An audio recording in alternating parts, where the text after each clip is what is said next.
সাহাবীদের মেহমানদারি, রাসূলুল্লাহ সাল্লাল্লাহু আলাইহি সাল্লামের সাহাবীদের মেহমানদারি, এই ব্যাপারে তিনটা বর্ণনা আপনাদেরকে শোনাই।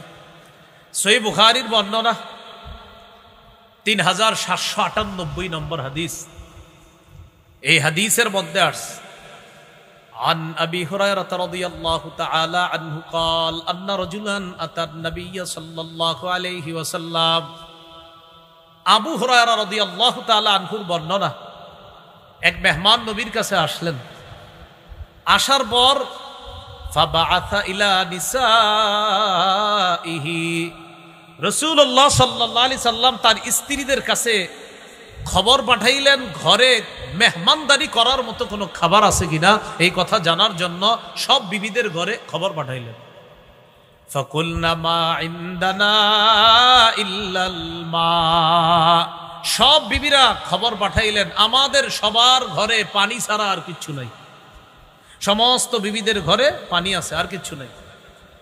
তো নবীজির আইসা সংবাদ জানাইছে হুজুর পানি ছাড়া আর কিচ্ছু নাই। নবীজি তখন একটা ঘোষণা করলেন, মাইয়াজুম্মু হাদা আও ইউদিফু হাযা, তোমাদের মধ্যে কে আছে আমার এই মেহমানকে মেহমানদারি করবা? ফাকালা রাজুলুম মিনাল আনসার আনা ইয়া রাসূলুল্লাহ, এক আনসারী সাহাবী দাঁড়িয়ে বললেন হুজুর আমি আছি, আমি আপনার মেহমানকে মেহমানদারি করব। মুহাদ্দিসিনে কেরামের অনেকে লিখেছেন এই আনসারী সাহাবী দ্বারা যিনি উদ্দেশ্য তিনি হলেন আবু তালহা রাদিয়াল্লাহু তাআলা। বলেন তো একজন আনসারী, হাদিসে আসছে একজন আনসারী। মুহাদ্দিসিনে কেরাম এই হাদিসে এক ব্যক্তি দ্বারা কারে উদ্দেশ্য করেন? আবু তালহা। তো আবু তালহা রাদিয়াল্লাহু তাআলা আনহু দাঁড়িয়ে বললেন হুজুর আমি আপনার মেহমানকে মেহমানদারি করব। ফানতালাকা বিহি ইলা ইমরাআতিহি, মেহমানকে নিয়ে তার বিবির কাছে গেছে। যাওয়ার পর বিবিকে বললেন আকরিমি দাইফা রাসূলিল্লাহি সাল্লাল্লাহু আলাইহি ওয়াসাল্লাম, নবীর মেহমানকে তুমি সম্মান করো। আল্লাহ রসুলের মেহমান বাসায় নিয়ে আসছি, এটা কিন্তু সাধারণ মেহমান না, আল্লাহর নবীর মেহমান, কথাটা মাথায় রাখবা, যথাযথ সম্মান করতে হবে। বিবি বললেন এটা আপনি কি করলেন? কেন? মা ইনদানা ইল্লা কুতু সিবিয়ানি ওয়া ফি রিওয়ায়া ইল্লা কুতু সিবিয়ানিনা ওয়া ফি রিওয়ায়া ইল্লা কুতু সিবিয়ান। সর্বনাশ, ঘরে তো বাচ্চাদের রাতের খাবার ছাড়া আর কিছু নাই। আবু তালহা রাদিয়াল্লাহু তাআলা আন তার স্ত্রীকে তিনটা কথা বললেন, যা হওয়ার হয়েছে চুপচাপ শোনো। এক নাম্বার হাইয়ি তাআমাক, বাচ্চাদের খাবারগুলাই তুমি তৈরি করো, ওইটাই মেহমানের সামনে দিব। দুই নাম্বার ওয়া নাওয়িমি সিবিয়ানাক, বাচ্চাগুলোরে ঘুম পাড়ায় দাও, যেমনে পারো ঘুম পাড়াও। তিন নাম্বার ওয়া আতফি সিরাজাক, বাতিটা দিবা দিবা, বাচ্চা ঘুম পাড়ায় দিবা, খাবার প্রস্তুত করো, বাতি নিভিয়ে দিবা। তো প্রথমে বাতি জ্বালাইছে, জ্বালানোর পর এদিক দিয়ে বাচ্চাদেরকে ঘুম পাড়াইছে। হাদিসে আসছে হাইয়াত তাআমাহা ওয়া নাওয়ামাস সিবিয়ানাহা ওয়া আসলাহাত সিরাজাহা, বাচ্চাদেরকে ঘুম পাড়াইছে, খাবার প্রস্তুত করছে, বাতি প্রথমে জ্বালাইছে, জ্বালানোর পর সুম্মা কামাত কান্নাহা তাসলিহু সিরাজাহা ফাআতফাতহু, বিবি বাতিটারে ঠিক করার অজুহাতে কি করছে? বাতিটা একটু গুতাগুতি করতেছে, হয় না আপনার, এটা ঠিক করবে, এই করতে গিয়ে বাতিটা কৌশলে নিভিয়ে দিছে। এখন আর বাতি জ্বলে না, আসলে জ্বালায় না। তো হাদিসে যেই বাক্যটা আসছে এটা আপনাদেরকে আমি শোনাই কি আসছে, ফাজআলা ইউরিয়ানিহি আন্নাহুমা ইয়াকুলান, স্বামী স্ত্রী দুইজন মেহমানকে বুঝাইতেছে আপনিও খান আমরাও খাইতেছি। অন্ধকার, মেহমান খাইতেছে, এদিক দিয়ে স্বামী স্ত্রী দুইজন বুঝাইতেছে আপনিও খান আমরাও খাইতেছি, তারাও খাওয়ার অভিনয় করতেছে। বাতি কিন্তু জ্বলবে না, কারণ বাতি জ্বলবে কেমনে? বাতি তো ইচ্ছা করে জ্বালাইতেছে না। তো মেহমানদারির পর্ব শেষ, যা হবার হয়েছে। ফালাম্মা আসবাহা গাদা ইলা রাসূলিল্লাহি সাল্লাল্লাহু আলাইহি ওয়াসাল্লাম, সকালে নবীজির কাছে গেছে। যাওয়ার পর নবীজি সাহাবীর দিকে তাকায় বলে লাকাদ আজিবাল্লাহ মিন সানিইকুমা বিদাইফিকুমা আল-লাইলা ওয়া ফি রিওয়ায়াতিন উখরা দাহিকা রাব্বুনা আল-লাইলা দাহিকাল্লাহু আল-লাইলা। কি ব্যাপার, তুমি আর তোমার বিবি গত রাতে মেহমানের সাথে কি করেছ? তোমাদের এই সুন্দর কর্মকাণ্ড আর মেহমানদারিতে আল্লাহ এত খুশি হয়েছে, খুশিতে আল্লাহ হেসে দিয়েছে। এ হলো সাহাবীদের মেহমানদারি। শুধু তাই না, আল্লাহ কোরআন আয়াত নাজিল করছে সূরা হাশরের 9 নম্বর আয়াত, ওয়ায়ুসিরুনা আলা আনফুসিহিম ওয়ালাউ কানা বিহিম খাসাসা। সাহাবায়ে কেরামের অবস্থা এমন, তারা নিজেদের প্রয়োজন থাকা সত্ত্বেও অন্যদেরকে নিজেদের উপর তারা প্রাধান্য দেয়। এই হলো সাহাবায়ে কেরামের মেহমানদারির একটা দৃষ্টান্ত বললাম। আর একটা দৃষ্টান্ত শুনি আমরা। ইবনে আবি দুনিয়া তার কিতাবে আনছে 20 নম্বর হাদিস। তিনি আসহাবে সুফফার ব্যাপারে একটা বর্ণনা আনছে।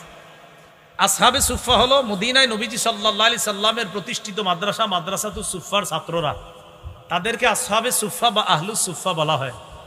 মনে রাখতে হবে, আমাদের মক্কায় নবীজির প্রথম মাদ্রাসা প্রতিষ্ঠিত দারুল আরকাম, আর মদিনার মাদ্রাসাটা মাদ্রাসাতুস সুফফা। হজে উমরায় যারা গিয়েছেন বা যারা যাবেন ইনশাআল্লাহ, মসজিদে নববীর এক সাইডে দেখবেন পিতলের কালারের শিকল দিয়ে একটা জায়গা সুন্দর করে একটু ঘেরাও করা আছে। এটাই হলো সেই মাদ্রাসাতুস সুফফা। এখানেই সাহাবায়ে কেরামকে আল্লাহ রাসূল সাল্লাল্লাহু আলাইহি সাল্লাম ক্লাস করাইতেন। ওই মাদ্রাসারই ছাত্র আবু হুরায়রা রাদিয়াল্লাহু তাআলা।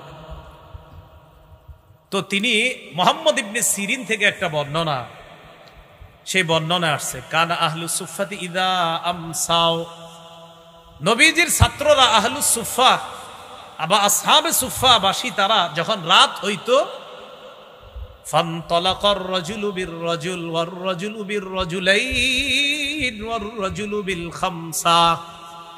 এক সাহাবী একজন ছাত্রকে বাসায় নিয়ে যেতেন, কোন সাহাবী দুইজনকে বাসায় নিয়ে যেতেন, কোন সাহাবী 5 জন ছাত্র বাসায় নিয়ে যেতেন, কোন সাহাবী একজন রে, কোনজন দুইজনকে। আপনারা যেমন এই লজিং খাওয়ান না, লজিং জায়গির, তো কোন সাহাবী একজনকে বাসায় নিয়ে যেতেন, কেউ আবার 2 জনকে, কেউ আবার 5 জনকে।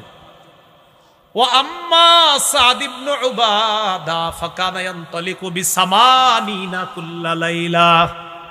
নবীর সাহাবী সাদ ইবনে উবাদা প্রতি রাতে 80 জন সাহাবীকে মেহমানদারি করতেন। কয়জন? এগুলো সাহাবীর মেহমানদারির দ্বিতীয় দৃষ্টান্ত। আর একটা দৃষ্টান্ত ইবনে আবি দুনিয়া 49 নম্বর হাদিসে আনছে তার কিতাবে।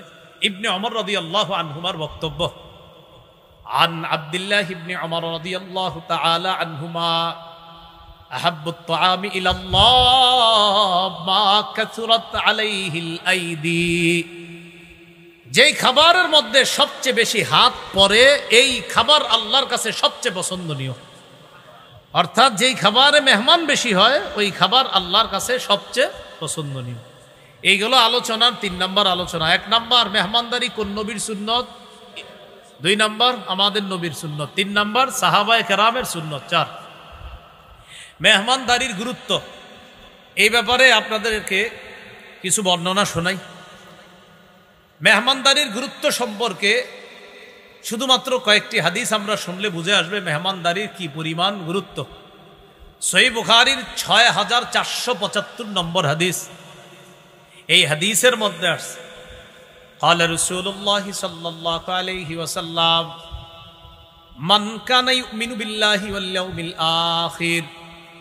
রাসূলুল্লাহ সাল্লাল্লাহু আলাইহি সাল্লাম বলেন, যে আল্লাহ বিশ্বাস করে, আখিরাত বিশ্বাস করে, ফাল ইউকরিম দাইফা, সেজন্য মেহমানকে সম্মান করে। লম্বা হাদিস, হাদিসের সর্বশেষ বাক্যটা ফাল ইউকরিম দাইফা। যে ব্যক্তি আল্লাহ বিশ্বাস করে, আখিরাত বিশ্বাস করে, সেজন্য মেহমানকে সম্মান করে। তাহলে আল্লাহ বিশ্বাস করে, আখিরাত বিশ্বাস করে, নবী বলেন সেজন্য মেহমানকে সম্মান করে। এটা হাদিস এতটুকুই গুরুত্ব বুঝে আসে যে ঈমান মানে মেহমানকে সম্মান করা, এটা একজন মুমিনের ঈমানের পরিচয়। মেহমানকে সম্মান করা এটা কিসের পরিচয়? ঈমান। আরেকটি হাদিস শুনি, সহিহ বুখারীর 1975 নম্বর হাদিস। 1975 বাংলাদেশ স্বাধীন হয়েছে কয় সালে? 1971। আর এই হাদিস নাম্বারটা 1975। এইভাবে বললাম যাতে একটু মনে থাকে আপনাদের। তো যাই হোক, এই হাদিসের মধ্যে আসছে রাসূলুল্লাহ সাল্লাল্লাহু আলাইহি সাল্লামের একজন সাহাবী নাম আব্দুল্লাহ ইবনে আমর ইবনুল আস রাদিয়াল্লাহু আনহুমা। তিনি কি করতেন? প্রতি রাত খালি তাহাজ্জুদ পড়তেন আর প্রতিদিন নফল রোজা রাখতেন। নবীজির কাছে তার ব্যাপারে অভিযোগ গেল, বিবির কোনো খোঁজ রাখে না আর সারাদিন শুধু নফল রোজা রাখে, সন্তানাদি কে কোথায়, পরিবারের তেমন খোঁজ খবর রাখে না। নবীজি ডাকলেন, এদিকে আসো।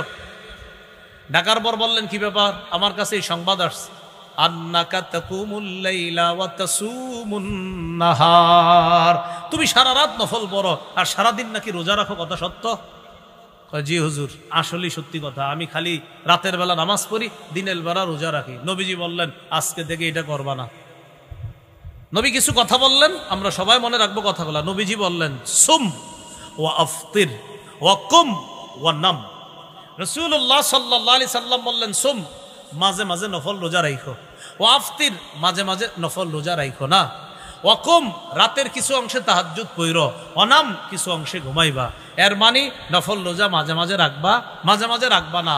রাতের বেলা কিছু অংশ ঘুমাইবা, কিছু অংশ তাহাজ্জুদের নামাজ পড়বা। রাসূলুল্লাহ সাল্লাল্লাহু আলাইহি ওয়াসাল্লাম এই হাদিসের মধ্যে নবীজি সাল্লাল্লাহু আলাইহি সাল্লাম বলেন, শোনো, ইন্নালি জাসাদিকা আলাইকা হাক্কা, তোমার শরীরের উপর তোমার হক আছে। ওয়ালি আইনিকা আলাইকা হাক্কা, তোমার চোখের উপর তোমার হক আছে। ওয়ালি জাওজাতিকা আলাইকা হাক্কা, তোমার বিবির উপর তোমার হক আছে।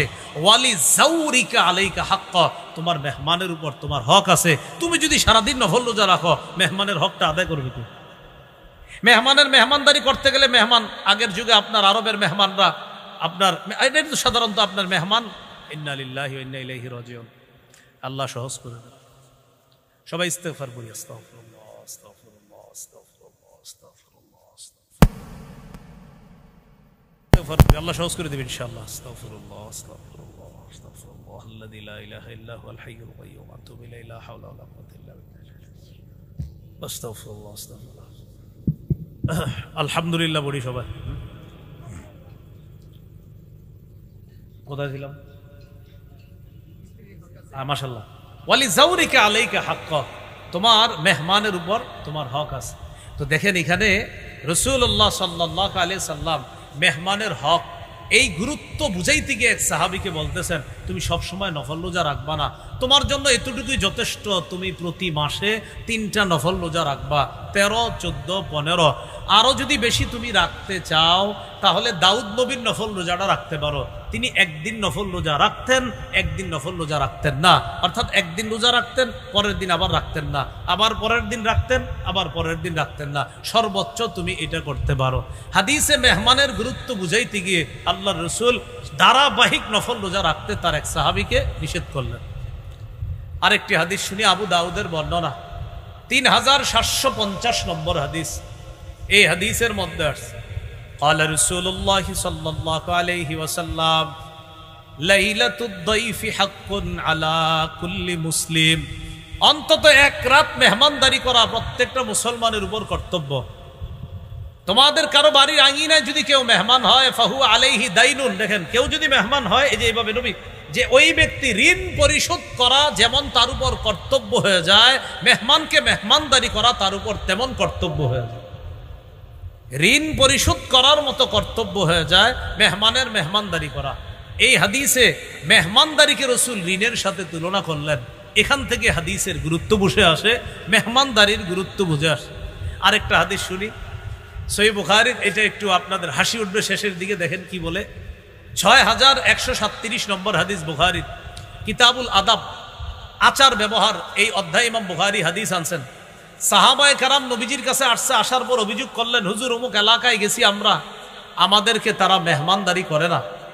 রাসূলুল্লাহ সাল্লাল্লাহু আলাইহি সাল্লাম বললেন, ইন নাযালতুম বিকাউমিন, তোমরা যদি কোনো এলাকায় অবস্থান করো, কোথাও যদি মেহমান হও, ফাআমারু লাকুম বিমা ইয়ামবাগি লিদ-দাইফ ফাকবালু, তারা যদি তোমাদের জন্য যথাযথ মেহমানদারির আয়োজন করে, তাহলে মেহমানদারি গ্রহণ করো। কোন এলাকায় তোমরা মেহমান হওয়ার পর ওই এলাকাবাসী যদি তোমাদের জন্য মেহমানদারির যথাযথ আয়োজন করে, তাদের মেহমানদারি গ্রহণ করো। ওয়া ইল্লাম ইয়াফআলু, তারা যদি মেহমানদারির আয়োজন না করে, ফাখুযু মিনহুম হাক্কাদ-দাইফ, তাদের কাছ থেকে মেহমানদারির হক ন্যায়সঙ্গতভাবে আদায় করে নাও। এরা যদি মেহমানদারির আয়োজন না করে, এদের কাছ থেকে মেহমানদারির হক যথাযথভাবে ন্যায়সঙ্গতভাবে তোমরা আদায় করে নিবা। দেখেন হাদিসে মেহমানদারির কত গুরুত্ব। নবীজি কয় মেহমানদারি না করলে আদায় করবা, এটা মানে নবীজি গুরুত্ব বুঝাইলেন হাদিসের মধ্যে। এই হাদিস থেকে স্পষ্ট বুঝে আছে যে মেহমানদারি ইসলামে কতটা গুরুত্ব, বাকিরা সুন্নাহ মোতাবেক হওয়া। আর একটা হাদিস শুনি মেহমানদারির গুরুত্বর ব্যাপারে, তাহলে আমাদের কাছে বিষয়গুলো আরো স্পষ্ট হবে। নবীজির দুইজন সাহাবীর নাম আগে আমরা মুখস্থ করি, এরপর হাদিসটা শোনাবো। বলেন সালমান, আবু দারদা রাদিয়াল্লাহু আনহুমা। কয়জন সাহাবীর নাম মুখস্থ করলাম? একজন সালমান, আরেকজন আবু দারদা রাদিয়াল্লাহু আনহুমা। সহিহ বুখারীর বর্ণনা 6139 নম্বর হাদিস। আখাদ নবী সাল্লাল্লাহু আলাইহি ওয়াসাল্লাম বাইনা সালমান ওয়া আবি দারদা। রাসূলুল্লাহ সাল্লাল্লাহু আলাইহি সাল্লাম সালমান ফারসি রাদিয়াল্লাহু তাআলা আন এবং আবু দারদা রাদিয়াল্লাহু তাআলা আনহুর মাঝে ভ্রাতৃত্বের সম্পর্ক করে দিলেন। ভ্রাতৃত্বের সম্পর্ক, তাদের মাঝে ভ্রাতৃত্বের সম্পর্ক স্থাপন করে দিলেন। ফাজার সালমান আবু দারদা। একদিন সালমান আবু দারদার কাছে গেলেন, যাওয়ার পর গিয়ে দেখে রাআ উম্মাদ দারদা মুতাবাদদিলাতান। আবু দারদার স্ত্রী, তার কাপড় চোপড় ময়লা। হযরত সালমান বললেন, কি ব্যাপার, তোমার কাপড় চোপড় এত ময়লা কেন? তখন তার স্ত্রী জবাব দিলেন, আখুকা আবু দারদা লাইসা লাহু হাজাতুন ফিদ দুনিয়া। আপনার ভাই আবু দারদা এত দুনিয়ার কোনো খোঁজ খবর রাখে না, কোথায় তার বিবি, কোথায় তার পরিবার, এগুলা খোঁজ খবর রাখে না, তো আমার কাপড় চোপড় ময়লা থাকবে না কি থাকবে? এই কথা বলার পর একটু পর ফাজা আবু দারদা রাদিয়াল্লাহু তাআলা আনহু বাসায় আসছে। কোন সাহাবী তার বাসায় আসছে? সালমান। সালমান কার বাসায়? আবু দারদা। আবু দারদা বাড়িতে ছিলেন না, একটু পরে আসছে। আসার পর সনা আলাহু তাআমা। বলেন তো মেজবান কোন সাহাবী? আবু দারদা না? আবু দারদা মেজবান, আর মেহমান কোন সাহাবী? সালমান। আবু দারদা খানা নিয়ে হযরত সালমানের সামনে আসলেন। আসার পর বললেন, কুল ফাইন্নী সাইম। তুমি খাও, আমি রোজাদার। তুমি খাও, আমি রোজাদার। হযরত সালমান জবাব দিলেন, লা আকুলু হাত্তা তাকুলু। অথবা এইভাবে বলছেন, মা আনা বিআকিলিন হাত্তা তাকুলা। আপনি না খাওয়া পর্যন্ত আমি খাবো না। মা আনা বিআকিলিন হাত্তা তাকুলা। তুমি না খাওয়া পর্যন্ত আমি খাবো না, আমি তো রোজাদার। তখন নফল রোজা আছেন, ভাঙ্গেন। আপনি না খাইলে আমি খাবো না, আপনি না খাইলে আমি খাবো না। আবু দারদা রাদিয়াল্লাহু তাআলা আনহু কি করবে? মেহমানের সম্মান করতে হবে। তো মেহমানের সম্মান রক্ষা করতে গিয়ে নফল রোজা ভেঙে ফেলছে। হাদিসে মেহমানের গুরুত্ব যেটা বুঝাইলাম। খাবার খাইছে, খাওয়ার পর এবার রাত হয়েছে, তো রাতের বেলা সারা রাত নফল নামাজ পড়ে, বিবির খোঁজ খবর রাখে না ওই আবু দারদা। তো সালমান ফারসি ওই দিন কি করছে? আবু দারদা তার সাথেই শুইছে, ওই সালমানের সাথে। ফালাম্মা কানাল লাইল, রাত্র হওয়ার সাথে সাথে জাহাবা আবু দারদা ইয়াকুম। আবু দারদা নামাজে দাঁড়ায় গেছে। হযরত সালমান বললেন, এই কি হয়েছে? কয় নামাজ পড়বো। কয় নাম, ঘুমান।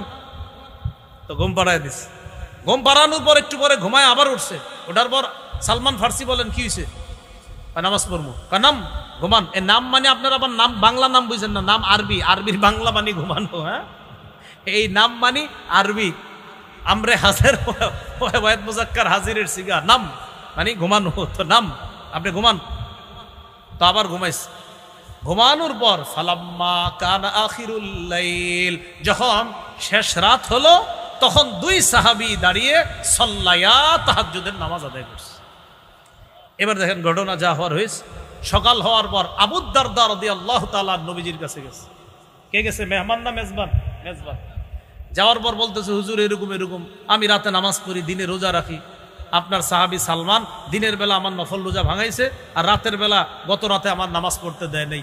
আমি নামাজে দাঁড়াইছি, কয় ঘুমাও। আবার দাঁড়াইছি, কয় ঘুমাও। শেষ রাতে আমিও তাহাজ্জুদ পড়ছি, সেও পড়ছে। নবীজি বললেন, সাদাকা সালমান। সালমান যেটা করেছে সত্য করেছে, সঠিক কাজটাই করেছে। কি করছে? সঠিক কাজ। তো এখান থেকে আমরা মেহমানদারির গুরুত্ব বুঝলাম। আমাদের মেহমানদারি হওয়া, আমাদের চলন বলন, এটা সুন্নাহ মোতাবেক হতে হবে।